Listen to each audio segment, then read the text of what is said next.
Sandali lang, pinapaputok ang mga bala na tumatama kay Chuck.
Narito ang mga promotor ng laban mula sa iba't ibang panig ng mundo upang makita kung ano ang maaari nilang gawin para muling magdala ng isa pang malaking heavyweight championship fight.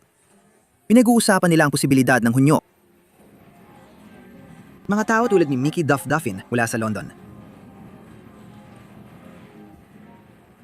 Iniikot ni Ali ang kalaban habang kinakausap at pinoprotektahan ang sarili. Ngayon, nagrereklamo siya sa suntok. Heto na naman, pinaalalahanan ko kayo, hindi pa ito nailipat kailanman.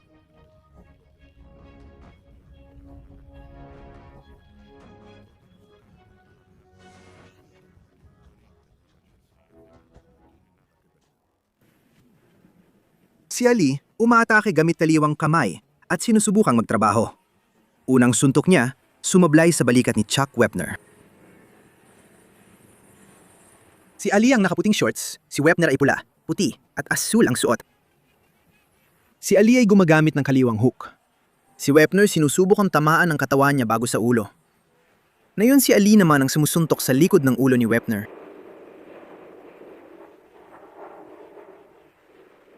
Magiging abala si referee Tony Perez.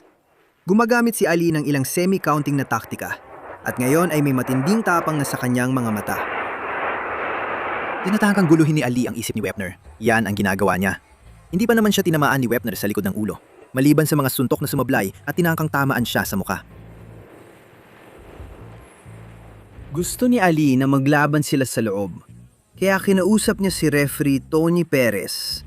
Nakalaunan ay binalaan si Chuck Wepner. Itinulak ni Ali ang bisig niya sa mukha ni Wepner. Naghahanap ng matitirhan si Wepner.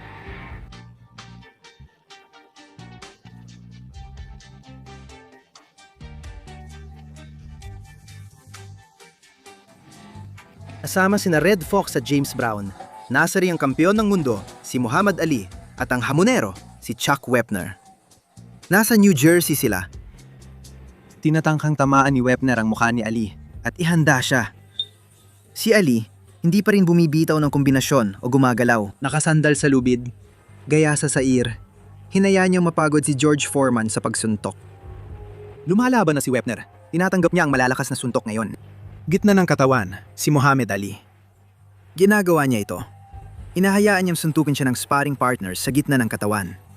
Hindi siya nasasaktan kahit sa likod ng ulo. Binalaan ito ni Muhammad si Ali.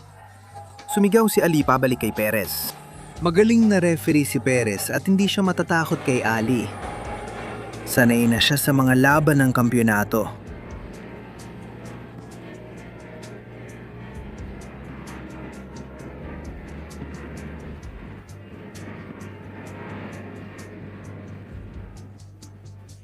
Tinaman lang ang painga ni Shock Wepner.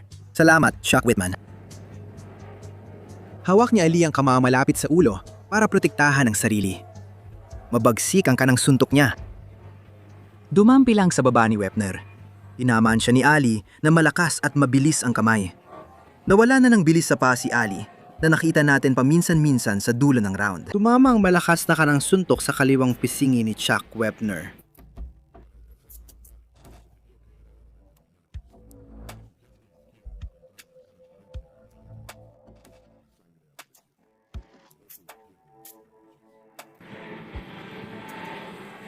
Lumabas ulit si Ali. Maraming promoter tulad ni Chris Dundee sa Miami Beach at Erwin Schiff sa New York naniniwalang mas maganda ang laban kaysa iniisip ng iba. Alam nila ang negosyo. Tiyak na nauna ni Ali si Chuck Wepner sa suntukan. Wala na siyang dating bilis na meron siya 5 taon na nakalipas. Gusto talaga ni Ali gawin ito. Ngayon, si Ali ay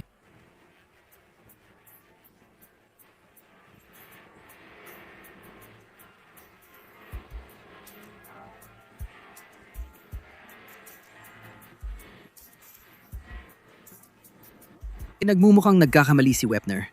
Pinapalampas ni Ali ang mga suntok. Alam ni Ali ang ginagawa niya at sumisigaw pa kina Al Craverman at Paddy Flood sa kanto ni Wepner. Si Wepner, aminin niya yan sa'yo pero pinapakita ni Ali na parang kumpiyansa ang isang tao. Siya ay.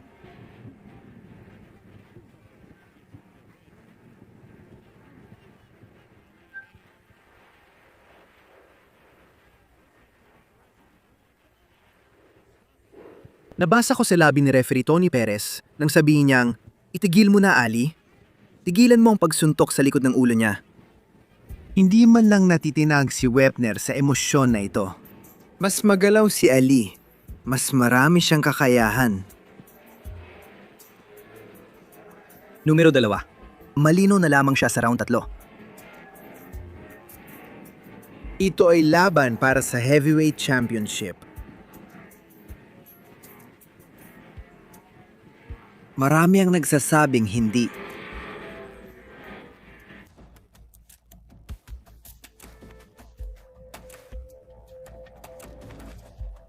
Ang laban para sa kampyonato ay nakatakda ng 15 rounds.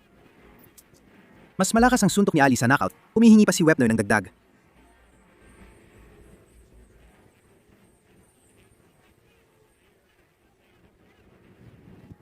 Kahit ilang ulit nang tinamaan si Wepner, presko pa rin siya. Namumula ang mukha niya habang tinatamaan niya si Ali ng jab.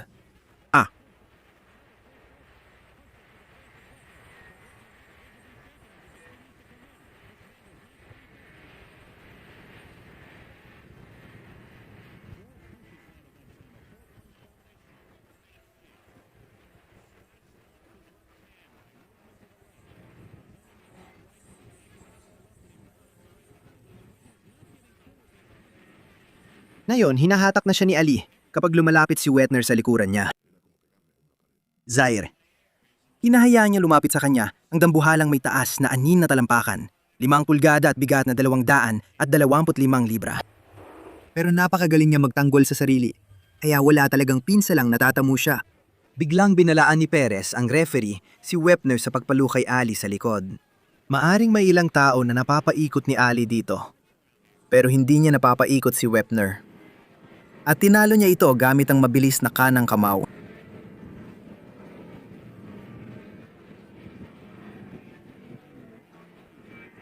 Napapatigil siya nito sa kanyang galaw. Minsan tumatama ito sa kanyang ulo, pero kitang-kita na hindi siya natitinag. Si Chuck Wepner yon. Litaw ang determinasyon sa mga mata ni Wepner. Si Ali ay nakakapit sa ulo. Ito ang kanyang taktika. Hindi ito pagkakamali, hindi ito pabayaang pakikipaglaban. Ganito talaga ang gusto ni Ali. Kumakapit siya at habang ginagawa yon, pinoprotektahan niya ang sarili niya. Walang lugar na pwedeng tamaan si Ali, maliban na lang kung makakapasok ng uppercut ang kalaban. Dapat nating makita si Ali Walker ang bolo punch na naging tanyag. Ngayon si Ali ay para.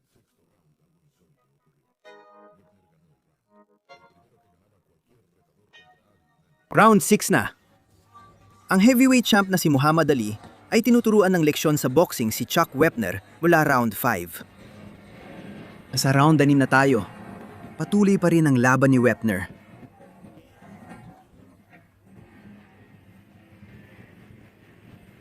Sa ngayon, wala pang nakakakilig na nangyayari. Pero alam mong kaya ni Ali gawing seryoso kung gusto niya. Ang totoo, palagi ko itong ipapaalala sa inyo. Hindi pa natumba si Chuck Wepner. Magandang record yan. Maraming beses na nasugatan si Chuck Wepner. Mahigit 200 kahina sa mukha niya. Pero 8 lang mula nung operasyon niya 2 taon at kalahati na ang nakalipas. Ginagawa na ni Ali ang pinakamagaling niyang gawin na yon. Alam niyo ba kung anong ginagawa niya mga kababayan? Nakikita niyo naman. Alam niyo ba kung anong klase siya? Nakasandal sa lubid. Isang suntok ang pinakawalan ni Wepner sa oras na yon. Pero naiselba ni Ali gamit ang kanyang mga guwantes at nasalo ang halos lahat ng lakas nito. Mabilis ang mga kamay ni Ali at mabilis siyang gumanti. Kaya nahirapan si Chuck Wepner na malaki, mabagal at awkward kumilos. Hindi ko sinasabi yon para siraan siya. Dahil hanga ako sa tapang niya. Si Ali ay 2 beses pa lang nagpakawala ng kombinasyon sa laban. Pareho itong malalakas na sunod-sunod na suntok. Ginagawa lang ni Ali ang ginawa niya noon kay George Foreman. Hinahayaan ng mas malaking kalaban na umatake. Tinatangkang mapagod siya sa sariling suntok. Patuloy si Wepner sa pagbato ng kanan, pero nasasalo lang ito ng mga guwantes ni Ali. Tinatakang makalusot gamit ang uppercut. Pinoprotektahan ni Ali ang sarili laban sa uppercut. Pinoprotektahan niya ang gitna gamit ang mga siko at ulo gamit ang guwantes. Kaya ang natitirang pwedeng tamaan ni Wepner ay hindi naman natatamaan. Pagkatapos, nagreklamo si Ali at gumanti ng suntok. Wala nang ginagawa si Ali, kundi magpahinga at magbantay. Alam mo, sa eksenang ito, masasabi ko mga 4 o 5 segundo lang ito.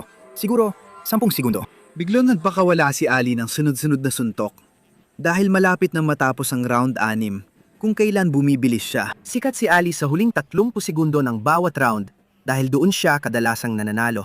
Hanggang ngayon, si Wepner ang panalo, pero nandito na si El. Huwag maliitin ang bilis, lakas, at napakagaling na kakayahan sa pagboboxing ni Muhammad Ali.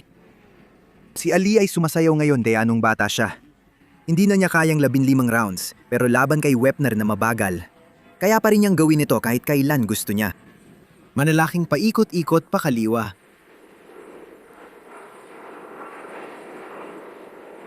Sige, dahil sa sipa, naging magkaibigan sina Ali at Wepner.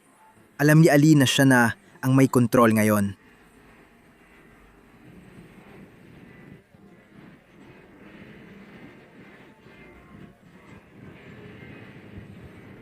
Walong round na. Wala pang bumabagsak sa 2 boksingero.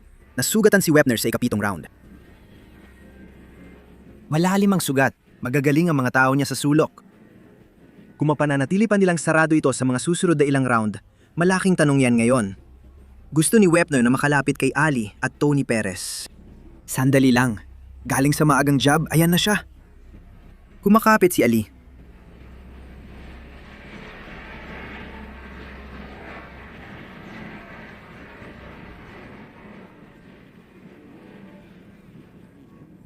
Sige na Ali, layuan mong lubid at tapusin na.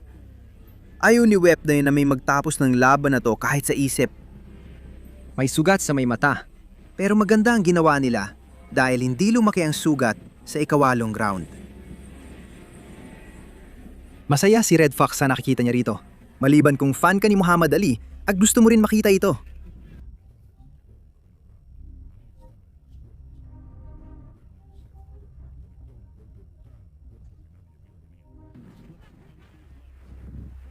Isang malupit na suntok sa tadyang ni Muhammad.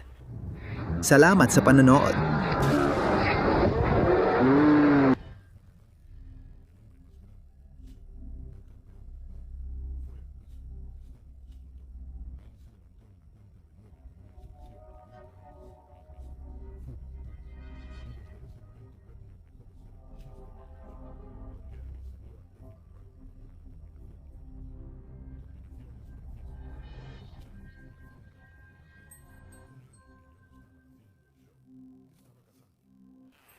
Pagod na siya, pero patuloy pa ring sumusugod kay Ali. Wala na ring talbog ang kanyang mga paa. Wala nang lakas ng kanyang mga tuhod, pero nakakakuha pa rin ng puntos si Ali gamit ang kasando. Magagandang kaliwa at kanan. Makikita mong wala nang lakas sa mga tuhod ni Wepner na yon. Salamat. Matapang si Wepner, pero dominante si Ali sa kaliwa niya. At kung maibaba pa niya ang kanang suntok na yon,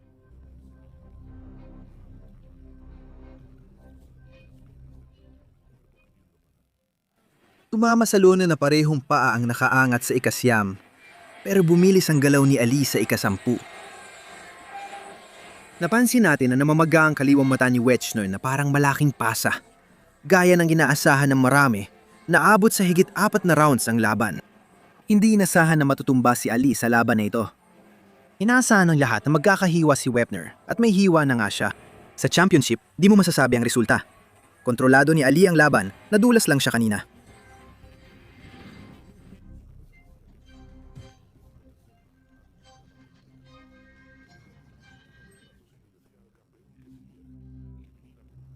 Iyon, Richard. Kahit kailan at saan niya gusto, kaya ni Muhammad Ali tamaan si Wepner at hindi makaganti si Wepner. Kahit gaano pa niya kagustuhin. Pinagiwalay ni Tony Perez ang dalawang boksingero. Si Ali, suot puting shorts, ay tumatalon sa kaliwa ng screen. Si Wepner naman ay pula, puti at asul. Tumingin siya sa kaliwa pero hindi tinamaan ang target.